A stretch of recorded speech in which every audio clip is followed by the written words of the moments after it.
संस्कृत सीखो के YouTube channel पर आपका हार्दिक स्वागत और अभिनंदन है। आज हम इस वीडियो में संस्कृत विषय के पूर्व वार्षिकी परीक्षा में आए प्रश्न पत्र को सरल करेंगे। जो प्री बोर्ड का पेपर जनवरी माह में आया था उसको हम आज सरल करेंगे और ये जानने का प्रयास करेंगे कि किस प्रकार से हमें इसको सरल करना चाहिए कि फाइनल पेपर में हमारे पूरे अंक आए। तो आप वीडियो में अंत तक बने रहें। सबसे पहले आपको यहाँ रोल नंबर अंकित करना है। आपको अपना रोल नंबर इसमें लिख लेना है और रोल नंबर के अलावा इस प्रश्न पत्र पर आप कुछ भी नहीं लिखेंगे। अगर आप कुछ भी ऐसा लिखते हैं, ठीक का निशान लगाते हैं, अंडरलाइन करते हैं या सर्कल इत्यादि कहीं कर लेते हैं, ये ध्यान रखने के लिए कि भाई हम घर पर जाके चेक कर लेंगे या किसी दूसरे से पूछकर ऐसा करते हैं, तो आप परीक्षा से निष्कासित किए जा सकते हैं, आपका केस बनाया जा सकता है। तो आप ध्यान रखें कि रोल नंबर के अलावा आप प्रश्न पत्र पर कुछ नहीं लिखेंगे। उसके बाद ये इंस्ट्रक्शन आपको दी गई है कि किस प्रकार का पेपर है, उसमें क्या क्या आपको करना है। तो ये आप वीडियो को एक बार पॉज करके ये सभी इंस्ट्रक्शन आप पढ़ लें और पेपर में भी आपको इसी प्रकार से इंस्ट्रक्शन मिलेंगी। तो जैसे ही आपको आंसर बुकलेट दी जाती है या क्वेश्चन पेपर दिया जाता है तो उसमें आप आराम से उनको पढ़कर ये उत्तर लिखना शुरू करें। उसके बाद सामान्य कुछ निर्देश हैं। प्रत्येक खंडम अधिकृत्य उत्तराणि एकस्मिन् स्थाने क्रमेण लेखनीयानि। जितने भी खंड हैं, कितने खंड हैं ये आपको ये बताया गया है यहाँ कि ये 5 खंड हैं। तो इन पांचों खंडों के जो प्रश्न हैं उनके उत्तर एक स्थान पर क्रम से ही आपको लिखने हैं। ये नहीं कि कभी आप पहले खंड का प्रश्न का उत्तर लिख रहे हैं, फिर 5वें का लिख रहे हैं, चौथे का लिख रहे हैं, ऐसे नहीं करना। आपको जो खंड आप शुरू कर रहे हैं उसको फिनिश करें, खत्म करें। हाँ, ये भी है कि अगर मान लो आपको वो नहीं आया प्रश्न, किसी एक खंड का कोई प्रश्न नहीं आया और बाद में आपको वो ध्यान आ गया है, तो आपको ये करना है, या तो उसके लिए आप थोड़ा सा स्थान खाली छोड़ दें क्वेश्चन नंबर डालकर, और या फिर जब दोबारा भी लास्ट में अगर आपने खाली स्थान नहीं छोड़ा है तो बाद में जब कर रहे हैं तो उस खंड का नाम लिखें, आप कौन सा खंड है, और उसके बाद उस प्रश्न का की संख्या लिखें और उसके बाद उस प्रश्न का उत्तर लिखने का प्रयास करें। अगर ऐसा करते हैं तो आपके नंबर नहीं काटे जाएंगे, किसी प्रकार का जो एग्जामिनर है उसको संशय नहीं होगा। फिर कहा है कि श्रेष्ठ अंकान प्राप्त सुस्पष्ट लेख लेखनीय। अगर आप सुस्पष्ट लेख लिखते हैं तो आपको नंबर पूरे दिए जाएंगे। 5 इसके खंड हैं। अपठित अवबोधन 10 अंक का आएगा। रचनात्मक कार्य 8 अंक का आएगा। पठित अवबोधन 24 अंक का आएगा। अनुप्रयुक्त व्याकरण ये 21 अंक की आएगी और पाठ आधारित बहुविकल्पीय जो प्रश्न होते हैं वो भी 17 नंबरों के आएंगे। तो इस प्रकार से 5 अंक विभाजित किए गए हैं। अब यहाँ खंड क यहाँ से शुरू करते हैं। इसमें पहला प्रश्न है अपठित अवबोधनम, अनसीन पैसेज, जो कि आपके किसी और कक्षा में हो सकता है आपने कभी पढ़ा हो या नहीं भी पढ़ा हो, लेकिन वर्तमान आप जिस भी कक्षा में हैं उस कक्षा में सिलेबस में ये नहीं होगा, इसलिए अनसीन कहा जाता है। अधोलिखितम गद्यांशं पठित्वा प्रदत्त प्रश्नानाम् उत्तराणि यथा निर्देशम संस्कृतेन लिखत। यथा निर्देश आपको संस्कृत में इसके उत्तर लिखने हैं। श्रमस्य साहसस्य योग्य फलितांशः प्राप्यते। ये गद्यांश है। आप पहले गद्यांश को 2 बार अच्छे से पढ़ना। अगर मैं इसको 2 बार पढ़ूंगा यहाँ तो ये वीडियो बहुत लंबी हो जाएगी, इसलिए आप इसको जब भी पेपर में आप बैठे हो तो 2 बार अच्छे से इसको पढ़ना। उसके बाद प्रश्नों का उत्तर लिखना शुरू करना। सीधे प्रश्नों का उत्तर लिखना शुरू करते हैं। जीवने कयोः विचारम विना परिश्रमः करणीयः। तो आप यहाँ देखेंगे मैं अंडरलाइन कर रहा हूँ, जीवने लाभालाभयो विचारम विना, इस लाइन में इसका उत्तर है। तो यहाँ उत्तर हो जाएगा, क्योंकि आपको एक पद में उत्तर देना है, पूरी लाइन में नहीं देना है, पूरे वाक्य में नहीं देना है, तो उत्तर हो जाएगा लाभालाभयोः। ये इसका आप आंसर लिखेंगे। राष्ट्रोन्नयने दूसरा प्रश्न, के जना समर्थाः भवन्ति। तो आप यहाँ देखें एते एव जनाः राष्ट्रोन्नयने समर्थाः भवन्ति, लेकिन एते एव जनाः, तो इसके लिए आप उससे पिछली लाइन देखें, साहसिनः जनाः सर्वदा सन्मार्गम अनुसरन्ति। साहसी जो जन है वे हमेशा सन्मार्ग का अनुसरण करते हैं। एते एव जना, और यही लोग ही राष्ट्रोन्नयने समर्थाः भवन्ति, समर्थ होते हैं।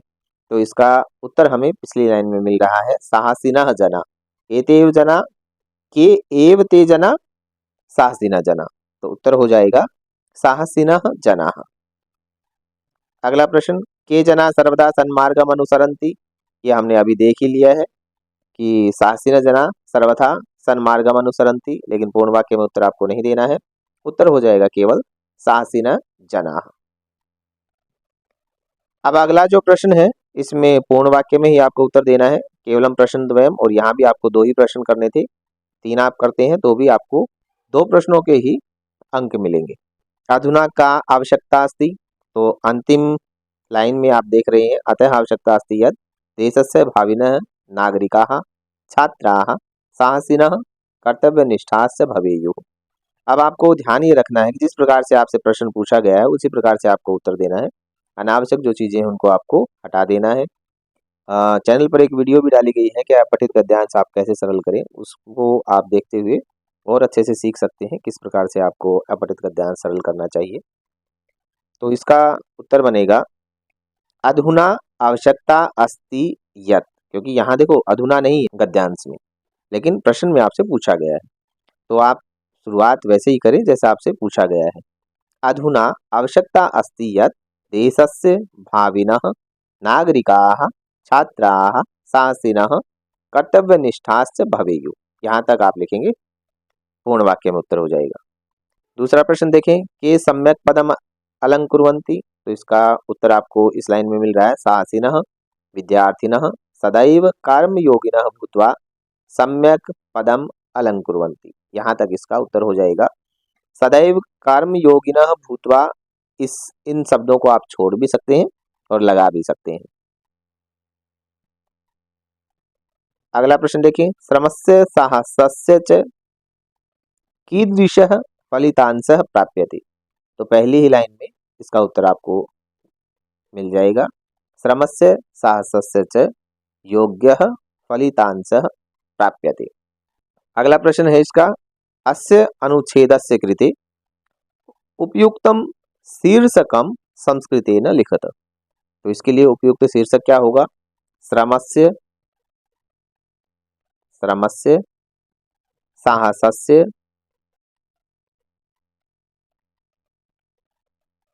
च महत्वम। एक तो ये हो जाएगा, और दूसरा एक ये भी हो सकता है जो यहाँ लिखा हुआ है दूसरी लाइन में, अतएव कथ्यते साहसे एव श्री प्रतिष्ठिता। ये भी इसका शीर्षक हो सकता है। और आपको इससे अलावा भी कोई चीज समझ में आ रही है तो वो भी आप इसका शीर्षक रख सकते हैं, लेकिन शीर्षक किस प्रकार से देना होता है, कैसे करना होता है, तो आपको वीडियो चैनल पर विद्यमान है अपठित गद्यांश की, उसे देखकर और अच्छे से समझ सकते हैं। अगला प्रश्न है, यथा निर्देशम उत्तरतः केवलम प्रश्न त्रयम। 3 प्रश्न करने हैं, यथा निर्देश आपको उत्तर देना है, यानी कि आपको प्रत्येक प्रश्न में अलग से निर्देश दिया जाएगा कि आपको इस प्रश्न में क्या करना है। एते एव जनाः राष्ट्रोन्नयने समर्थाः भवन्ति, अत्र किम कर्तृपदम। तो कर्तृपद इसमें बताना है कि कर्ता क्या है। तो कारकों की भी वीडियो चैनल पर है, आप उससे देखकर और विस्तार से इनको समझ सकते हैं। वैसे सिंपल सा तरीका ये होता है, जो क्रिया होती है उससे प्रश्न पूछे कौन।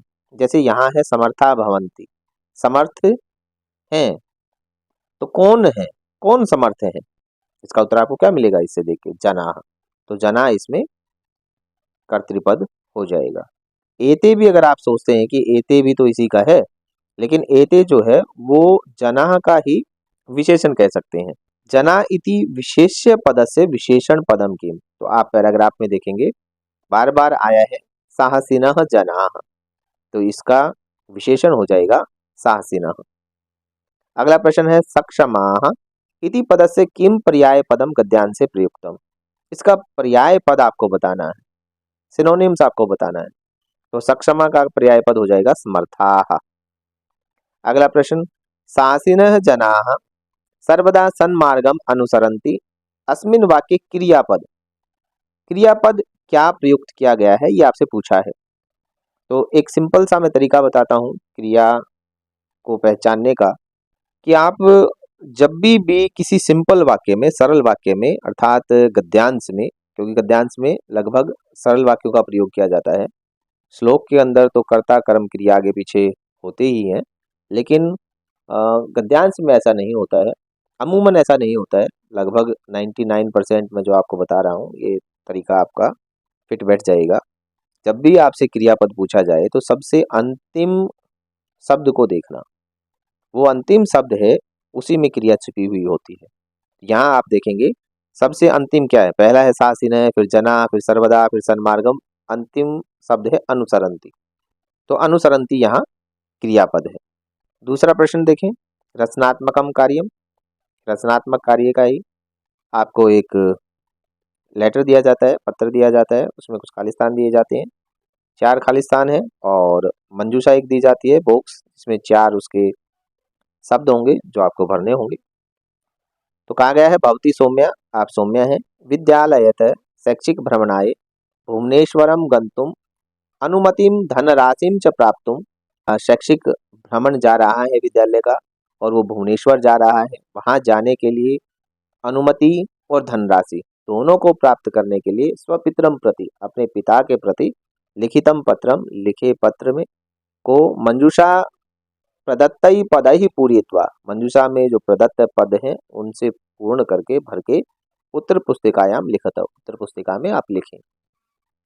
अब आपको यहाँ जब आप पेपर में लिखेंगे तो ये तरीका आपको अपनाना है कि आप लिखें प्रश्न नंबर 2 का क भाग, और क का पार्ट 1, पार्ट 2, पार्ट 3, ऐसे अलग अलग लाइन में ऊपर नीचे लिखते हुए आप इनके सीधे उत्तर लिखते चले जाएं।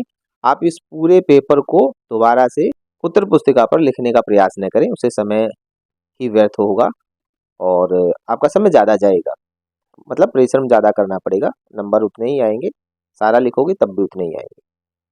परीक्षा भवनम, परीक्षा भवन, उसके बाद ये खालिस्तान यहाँ दिया गया है। हालांकि यहाँ आपको कोई या तो स्थान का नाम आ सकता है या कोई परीक्षा की तिथि आ सकती है, खाली हो सकता है, मिल भी जाए और नहीं भी मिले। तो ये मत समझ लेना कि ये भी एक खालिस्तान है और नीचे भी खालिस्तान। खालिस्तान वही है जहाँ आपको ये संख्याएं लिखी हुई दिखाई दे रही हैं, तो इसे खालिस्तान नहीं मानना है। माननीय पितृवर्याः सादरम प्रणमामि, मम प्रथम सत्रिया खालिस्तान समाप्ता। तो क्या समाप्ता? परीक्षा समाप्ता, पहले में आ जाएगा परीक्षा, परीक्षा हो जाएगा पहले में। मम विद्यालय से अध्यापिका शैक्षिक भ्रमणाय, दूसरे में आ जाएगा भ्रमणाय। नेष्यन्ति एतदर्थम 500 रूप्यकाणि, तीसरे में आ जाएगा रूप्यकाणि। दातव्यानि यदि भवतः अनुमति स्यात्, यदि आपकी अनुमति हो, तर्हि अहमपि गच्छेयम्, अतः कृपया उपर्युक्ता राशि प्रेषयित्वा, नंबर 4 में क्या आ जाएगा? प्रेषयित्वा माम अनुगृहीतां कुर्वन्तु, सर्वेभ्यः मम प्रणामाः निवेदनीयाः, भवतां प्रिया सौम्या। तो इस प्रकार से पहले में आया परीक्षा, दूसरे में है भ्रमणाय, तीसरे में आएगा रूप्यकाणि और चौथे में आ जाएगा प्रेषयित्वा। अगला प्रश्न देखें। अब आपको एक चित्र दिया गया है और उस चित्र को देखते हुए नीचे एक मंजूषा भी दी गई है, उस मंजूषा में कुछ शब्द दिए गए हैं, उनमें से आपको खालिस्तान भरने हैं।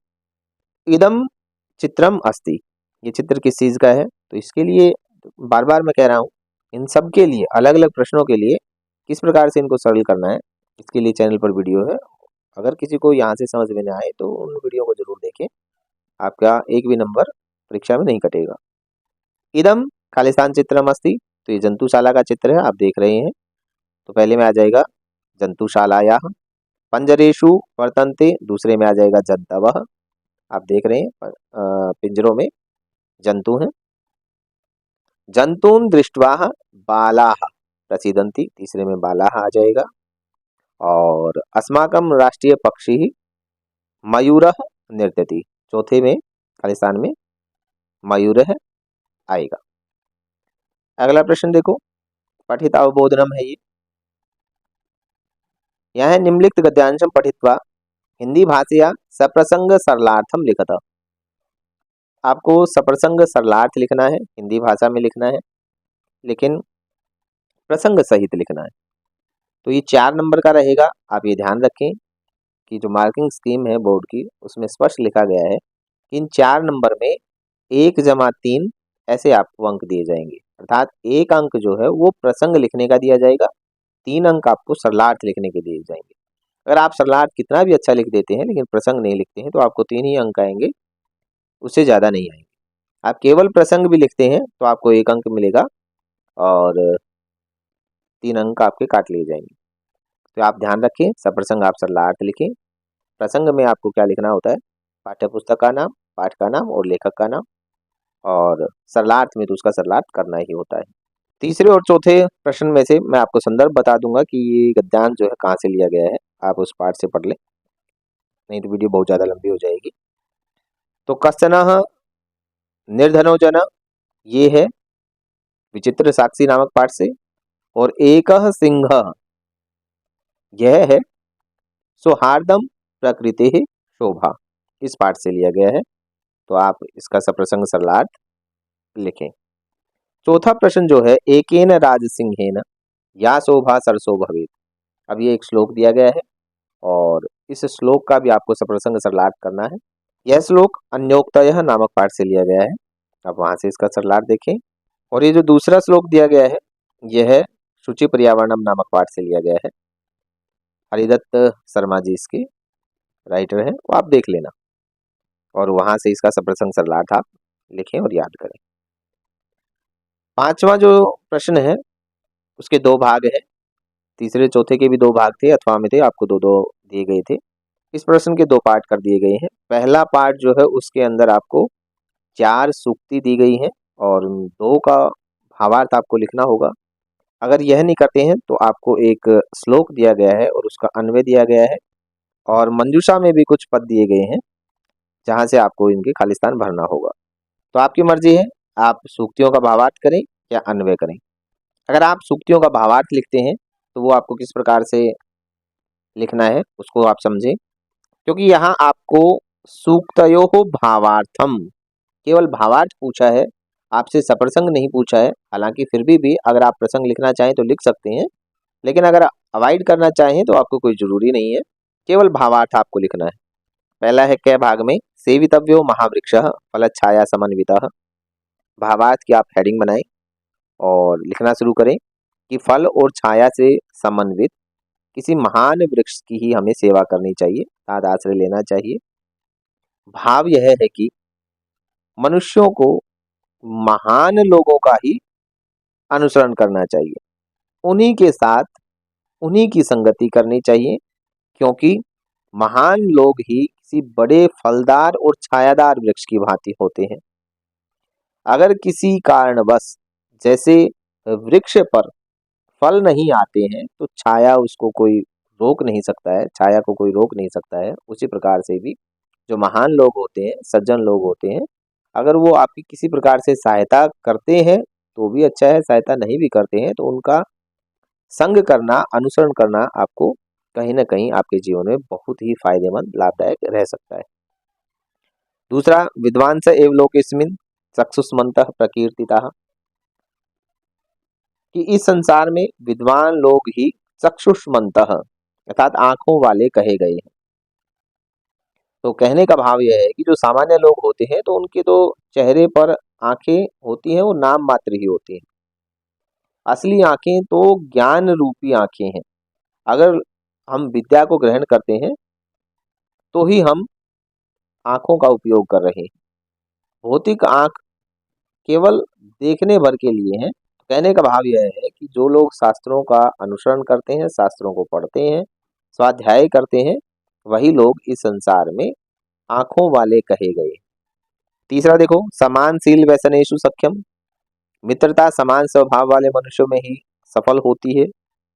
कहने का भाव यह है कि परस्पर समान स्वभाव रखने वाले, आचार विचार रखने वाले, व्यवहार रखने वाले लोगों में ही मित्रता सफल होती है।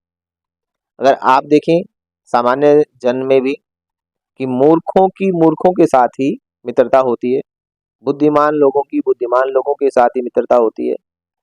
कहीं कभी आपने गधों के साथ घोड़े को और घोड़ों के साथ गधों को नहीं देखा होगा, वो अलग बैठते हैं, वो अलग बैठते हैं।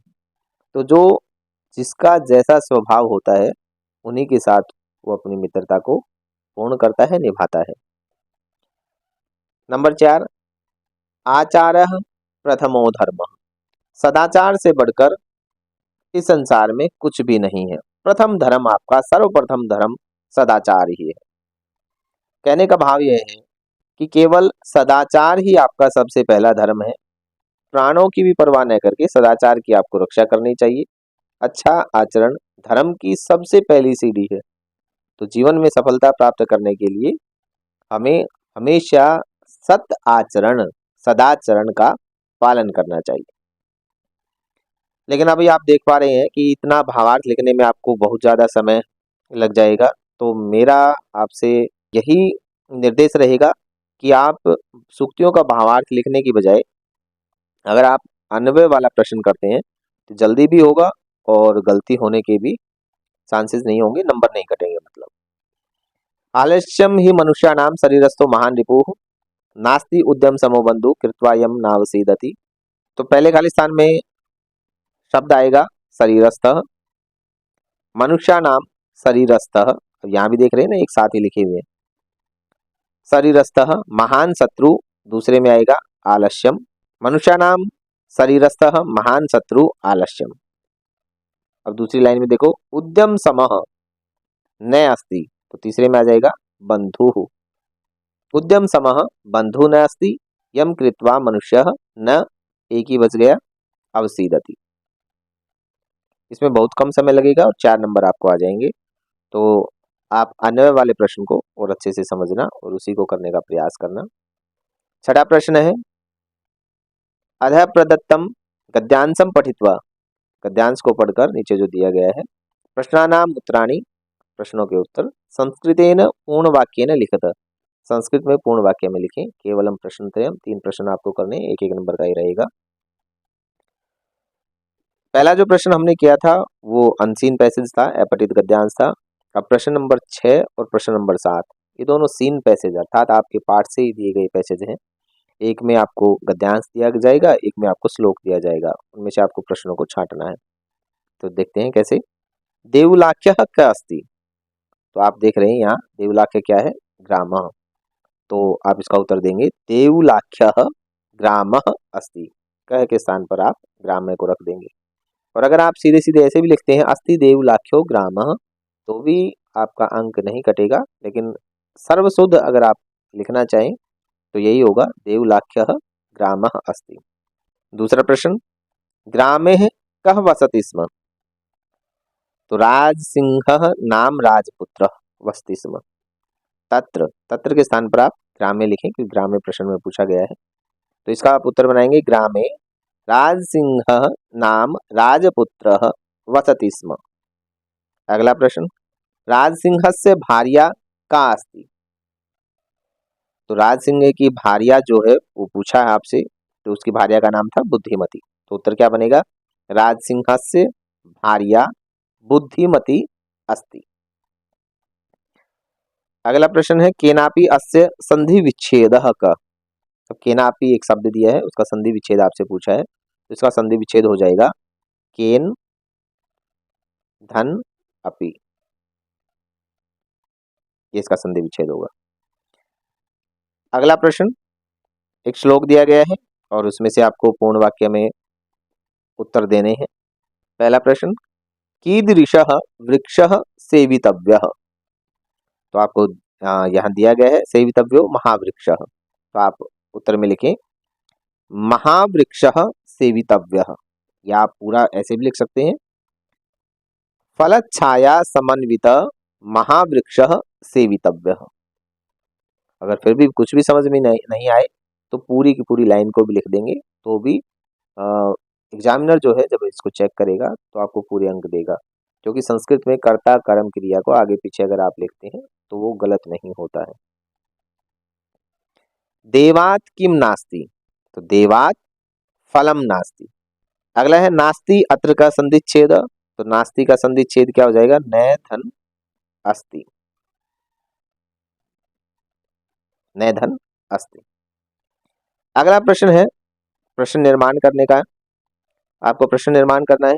अब ये देखो, सभी बच्चों को सबसे आसान प्रश्न लगता है 4 विकल्प जहाँ मिलते हैं, लेकिन मैं आपको एक चीज़ बड़ी अच्छे से समझाना चाहता हूँ और आपको बड़ी खुशी होगी उस चीज़ को समझकर कि उसमें तो आपको 4 विकल्प मिलते हैं, लेकिन यहाँ आपको केवल ही 2 विकल्प मिल रहे हैं। तो बोर्ड ने आप लोगों के लिए बड़ा अच्छा किया है, 2 में से 1 इसका सही उत्तर है। तो ये तो उससे भी ज़्यादा आसान प्रश्न बन गया है। रेखांकित पद दिया गया है, उस रेखांकित पद के आधार पर आपको प्रश्न निर्माण करना है और वो भी आपको कोष्ठक में दिया गया है। कोष्ठकाचित व प्रश्न निर्माण करना है। ठीक है, केवल हम प्रश्न त्रयम् 4 आपको दिए गए हैं, 3 करने हैं और 3 ही अंक उसके रहेंगे। पक्षिणाम कलरवः, तो पक्षिणाम के स्थान पर प्रश्न निर्माण हो जाएगा केशाम। और प्रश्न निर्माण की भी एक वीडियो है चैनल पर, आप उसको देख सकते हैं किस प्रकार से प्रश्न निर्माण करने चाहिए, वो आपको वहां से अच्छे से समझ में आ जाएगा। चौरस्य कस्य, वने वसति कुत्र, भार वेदनया कया। तो ये आंसर हो जाएंगे केशाम, कस्य, कुत्र और कया।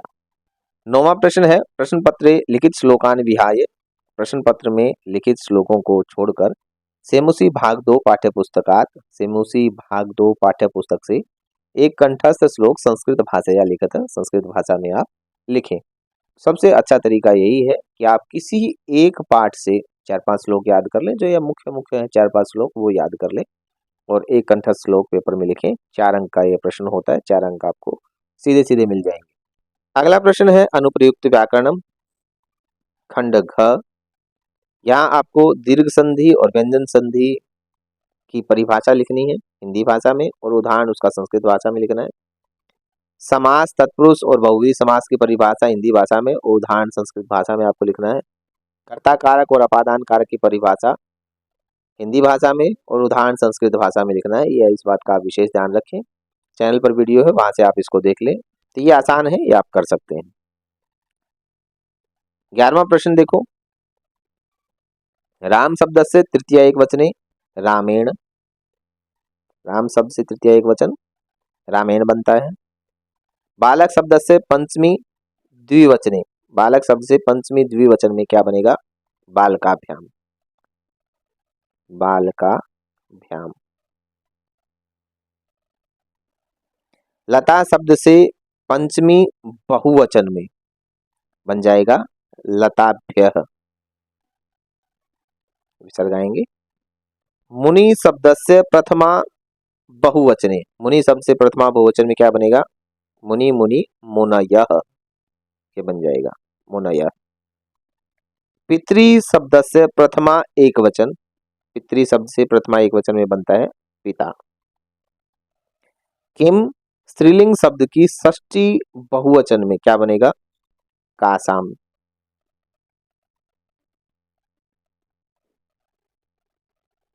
अगला प्रश्न देखें, अब धातु रूप आपको लिखने हैं। केवलम प्रश्न चतुष्टयम, ऊपर वाले में भी 4 ही आपको करने थे, 6 आपको दिए गए हैं, कोई भी 4 आप कर सकते हैं। अस धातु लट लकार से मध्यम पुरुष द्विवचन में, अस धातु लट लकार, सबसे पहले तो आपको ये ध्यान करना है कि अस धातु का लट लकार कैसे शुरू होता है, अस्ति स्तः संति। फिर कहा असि स्थ स्थ द्विवचन में, तो असि के बाद स्थः। दूसरा भू धातु लिट लकार, भू धातु लिट लकार, बाकी का आप बाद में देखना, पहले भू धातु का लिट लकार कैसे शुरू होता है, भविष्यति से शुरू होता है, ये आपको ध्यान करना है। फिर उत्तम पुरुष एक वचन में तो बन जाएगा भविष्यामि, भविष्यामि। गम धातु, गम धातु के जो रूप चलते हैं वो गच्छ से बदले हुए रूप से चलते हैं, तो लोट लकार में क्या बनेगा, गच्छतु, गच्छतु गच्छताम गच्छन्तु, गच्छ गच्छतम गच्छत, ऐसे मध्यम पुरुष बहुवचन में बन जाएगा गच्छत। लिख धातु विधिलिंग लकार में कैसे बनने शुरू होते हैं, लिखेत लिखेताम लिखेयु, ऐसे चलते हैं, तो प्रथम पुरुष एक वचन में लिखेत बन जाएगा, लिखेत, लिख धातु से लिखेत बनेगा। दृश्य धातु है, बदला हुआ रूप इसका पश्य होता है, तो लट लकार में पश्यति ऐसे रूप चलते हैं। उत्तम पुरुष बहुवचन में अगर बनाना है तो बन जाएगा पश्यामः। पश्यति, पश्यतः, पश्यन्ति, पश्यसि, पश्यथ, पश्यथ, पश्यामि, पश्यावः, पश्यामः, ऐसे इसके रूप चलते हैं। पा धातु बदला हुआ रूप पिब है, तो लंग लकार है, तो लंग लकार आते ही आपके दिमाग में आ जाना चाहिए कि ए धातु से पहले लगेगा। ए पिब तो बनेगा ही बनेगा, धातु से पहले ए लग जाएगा। लंग लकार प्रथम पुरुष द्विवचन में, तो क्या बनेगा? एपिबत, एपिबताम, तय ताम अन, ऐसे इसके रूप चलते हैं, तो एपिबताम बन जाएगा। अगला प्रश्न देखें, 13वां प्रश्न। उचित विभक्तिम कोष्ठकात् चित्वा प्रदत्त उपपद विभक्ति वाक्येषु, उपपद विभक्तियां हैं और कोष्ठक में वो देवी आपको दी गई है, उनमें से कोई एक इसका आंसर है। तो ये भी बड़ा आसान है, जब आपको दो दो ही ऑप्शन दिए गए हैं, उनमें से एक उसका आंसर है। तस्मै श्री गुरवे नमः, सह गच्छति, सह के योग में तृतीय विभक्ति आती है, तो पुत्रेण। खालिस्तान विना न जीवनम, जलस्य या जलम, तो जलम आएगा, क्योंकि विना के योग में द्वितीय तृतीय पंचमी में से कोई भी होता है, तो जलम आ जाएगा। खालिस्तान फलानी पतंती, वृक्षात या वृक्षेण, तो आ जाएगा वृक्षात, वृक्षात फलानी पतंती। गिरने के योग में जब अलग हो रहा होता है, अलगाव के भाव में अपादान कारक होता है, और अपादान पंचमी, पंचमी भक्ति होती है। खालिस्तान परितः वृक्षा संति, परितः के योग में हमेशा द्वितीय विभक्ति आती है, उत्तर हो जाएगा ग्रामम। अगला प्रश्न 14वां प्रश्न, जिसमें अव्यय पदानाम सहायतया रिक्त स्थानानि पूरयत, अव्यय पद की सहायता से आपको रिक्त स्थान पूरा करना है, भरना है, तो आप कर सकते हैं, 2 अंक का ये रहेगा। प्राकृतिक वातावरणे क्षणम संचरणम खालिस्तान लाभदायकम भवति, तो इसका हो जाएगा आंसर अपि। यथा राजा, यथा के साथ हमेशा तथा का प्रयोग किया जाता है, यथा राजा तथा प्रजा, ये उत्तर होगा। खालिस्तान अनृतम न वदेत, इसका उत्तर हो जाएगा कदापि अनृतम न वदेत। अब उपसर्ग आपको अलग करने हैं 15वें प्रश्न में। निर्मलम में उपसर्ग है निर, दुर्वहम में उपसर्ग है दुर, और परित्याग में उपसर्ग है परि। केवल आपको इतना लिखना है, 1 2 3 ऐसे इसके नंबर डाल दें और आंसर लिख दें। अगला प्रश्न है पाठाधारिता बहुविकल्पीय प्रश्न, पाठाधारित बहुविकल्पीय प्रश्न। 4 आपको इनके विकल्प दिए गए हैं, एक उनमें से सही है, उसको आपको चुनकर लिखना है। पदाति ही एव, तो इसका संधि युक्त पद आपसे पूछा है, बन जाएगा पदाति रेव, विसर्ग संधि है, विसर्ग का रे हो जाएगा, रे में ए मिलेगा, पद बन जाएगा पदाति रेव। प्रकृति रेव, इसमें संधि विच्छेद पूछा है, तो उसी का उल्टा सा ही हो गया ये, तो प्रकृति ही धन एव, ये इसका उत्तर होगा। अगला प्रश्न, महाराष्ट्र इत्यस्य पदस्य विग्रह पदम किम, तो इसका उत्तर होगा महच्च तत् राष्ट्रम तस्मिन्। पंचवटी इत्यस्मिन् पदे क्या समास है? पंचवटी में संख्यावाची द्विगु, संख्यावाची शब्द है पंच, 5, तो द्विगु इसका आंसर होगा। सार्थकम इत्यस्य पदस्य विलोम शब्दः का, सार्थक का विलोम शब्द हो जाएगा निरर्थक। इसे अगला देखें, कृतज्ञता इत्यस्य पदस्य विलोम पदम किम, तो हो जाएगा कृतज्ञता, कृतज्ञता का विलोम पद कृतज्ञता। तनु इत्यस्य पदस्य पर्याय पदम किम, तनु क्या होता है? तनु होता है शरीर, देह, गात्र, शरीर, तनु। सविता इत्यस्य पदस्य पर्याय पद, सविता का, सविता होता है भास्कर। अगला प्रश्न, त्यज धन कत्वा, इसके संयोग से क्या रूप बनेगा? तो बन जाएगा त्यक्त्वा, तीसरे नंबर पर जो है ये शुद्ध है। धैर्यवान इत्यस्मिन् पदे कः प्रत्यय, धैर्यवान में प्रत्यय आपसे पूछा गया है, तो मतुप इसमें प्रत्यय है। कतय का तय शेष बचता है, तुम उनका तुम शेष बचता है, और कत्वा का त्वा शेष बचता है। तो ध्यान रखें कि किस प्रत्यय का क्या शेष बचता है, उसके आधार पर भी आप प्रत्यय को पहचान सकते हैं। नवति इत्यस्मिन् पदे का संख्या, तो नवति में संख्या आपसे पूछी है, तो ये संख्या इसमें है 90। अगला प्रश्न है 27 इत्यस्य पदस्य किम संख्यावाची पदम। 27 को संस्कृत में कैसे लिखते हैं ये पूछा गया है। सप्तविंशतिः। एक बात का आप ध्यान रखें, अक्सर बच्चे जब यहाँ से उत्तर लिखते हैं तो उसमें कहीं हलंत दिया हुआ हो, कहीं विसर्ग दिए हुए हों, कहीं अनुस्वार लगा हुआ हो, तो उसको उत्तर में लिखते वक्त छोड़ देते हैं। और आप ये ध्यान से अगर आप देखेंगे तो कई बार ऐसा ही होता है कि दूसरी जगह पर एक में विसर्ग होगा, एक में विसर्ग नहीं होगा। और अगर आपने विसर्ग वाला लिखना हो और विसर्ग छोड़ दिए लिखते वक्त, तो दूसरा उत्तर आपका सिलेक्ट हो जाएगा और जो कि गलत हो जाएगा। तो ध्यान रखें कि विसर्ग जहाँ है, हलंत जहाँ है, अनुस्वार जहाँ कहीं है, तो एज इट इज जैसा आपको पेपर में लिखा हुआ दिखाई गया है वैसा ही आपको लिखना है। तो सप्तविंशति ही विसर्ग आ जाएंगे। महत विद्याधनम अत्र किम विशेष्य पदम। विशेष्य पद यहाँ क्या है? विद्याधनम। दूसरा उत्तर हो जाएगा सर्वैः उपायैः अत्र किम विशेषण पदम। तो यहाँ से आपसे पूछा गया है कि सर्वैः उपाय में विशेषण पद क्या है, तो इसका उत्तर हो जाएगा सर्वैः। अब आप ये देखें, यहाँ पर 1 और 2 इन दोनों में अंतर केवल विसर्ग का ही है। अगर आप सर्वैः यहाँ से देख के लिखेंगे और विसर्ग नहीं लगाएंगे और इसको उत्तर लिख देंगे तो ये गलत हो जाएगा। तो ध्यान रखें, जहाँ विसर्ग है या हलंत है, जो भी कोई है, जो पेपर में जैसे लिखा है हूबहू वैसे ही आपको उत्तर पुस्तिका में लिखना है। अगला प्रश्न है घटिकाम दृष्ट्वा समेन रिक्स्थानम संस्कृत पदेन पूरयत। घड़ी को देखते हुए रिक्स्थान आपको भरना है, क्या समय दिया गया है उसके आधार पर। तो रामः प्रातः वादने उत्तिष्ठति। राम प्रातः बजे उठता है और खाली स्थान दिया है, और घड़ी में जो समय है उसमें 7 बजे है, तो उत्तर हो जाएगा सप्तवादने। आप देखें कि घड़ी में समय कितना है, उसी आधार पर आप आंसर लिखें। अगला प्रश्न है मयंकः प्रातः खालिस्तान भ्रमणाय गच्छति। मयंक प्रातः खालिस्तान भ्रमण के लिए गच्छति जाता है। अब आप इस बात का ध्यान रखें, पिछले में वादने ऊपर दिया ही गया था, लेकिन यहाँ वादने नहीं दिया गया, तो वादने आपको नीचे साथ में लगाना है, अभी जैसा आपको उत्तरों में दिख रहा है। चारों के चारों ही ऑप्शन गलत हैं। घड़ी में 10 बजे हैं, नीचे चतुर्वादने, सपा चतुर्वादने, पादोन चतुर्वादने, सार चतुर्वादने ऐसा लिखा है, ये सभी गलत है। उत्तर हो जाएगा 10 वादने। 10 वादने। अगला प्रश्न देखो, चतुर्विंशतिः इत्यस्मिन् पदे का संख्या। चतुर्विंशतिः, विंशति आप जानते हैं 20 होता है, और चतुर 4, तो उत्तर हो जाएगा 20 और 4 24। तो इस प्रकार से आज हमने 10वीं कक्षा की प्री बोर्ड की पेपर को सरल किया है।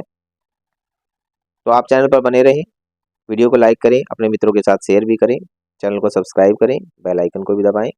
मिलते हैं एक अगली वीडियो में अगले मॉडल टेस्ट पेपर के साथ। तब तक के लिए नमस्कार।